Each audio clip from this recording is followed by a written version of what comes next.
తాకట్లో ఉన్న మీ బంగారాన్ని విడిపించి ఆ రోజు ఆన్లైన్ రేటుకి కొంటాం. Sharma gold company. Welcome to Suman TV. ఈ బడ్జెట్ నిజంగా దేశ ప్రజలకి పెద్ద పెద్ద వరాల్ని మోసుకొచ్చిందని చెప్పాలి. చాలా పాజిటివ్ బడ్జెట్. గడిచిన 10 ఏళ్ళు పరిపాలించింది మోదీ సర్కార్. ఇది మూడోసారి మోదీ 3.0 నడుస్తుంది. 3.0లో మోదీ ప్రభుత్వం దేశ ప్రజలకి ఎప్పుడూ ఊహించనంత గొప్ప వరాలను ఇచ్చింది. అందులో మొదటి వరం రైతులకి ఈ బడ్జెట్లో అత్యధిక ప్రాధాన్యతనిస్తూ నిర్మలా సీతారామన్ కొన్ని చాలా ఉపయోగకరమైన ప్రతిపాదనని తెరపైకి తీసుకొచ్చింది. ప్రధానమంత్రి ధనధాన్ వ్యవసాయ యోజన కింద ఓ కొత్త పథకాన్ని ప్రకటించారు నిర్మలా సీతారామన్. ఈ ప్రధానమంత్రి ధనధాన్ యోజన కింద మనకు వచ్చే బెనిఫిట్ ఏంటి అనేది ఒకసారి చూద్దాం.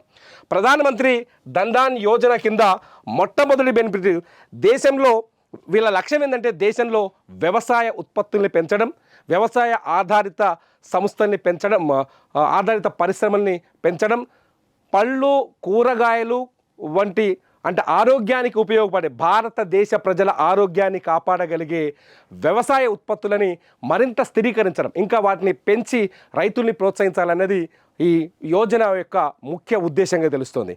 ప్రధానమంత్రి ధనధాన్ వ్యవసాయ యోజన కింద ముఖ్యంగా వాళ్ళు తీసుకున్న పెద్ద నిర్ణయం ఏంటంటే గోడౌన్స్. గ్రామీణ ప్రాంతాల్లో వ్యవసాయానికి అతిపెద్ద మైనస్ గోడౌన్స్. ఎందుకంటే పండించిన పంటని దాచి సరైన సమయంలో అమ్ముకునే అవకాశం రైతుకు కల్పించాలి.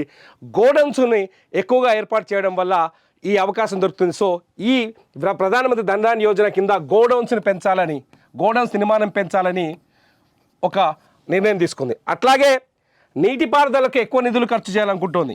నీటిపారుదల పైన ఎక్కువ నిధులు ఖర్చు చేయాలని చూస్తోంది. అట్లాగే రుణ సౌకర్యాలు పెంచే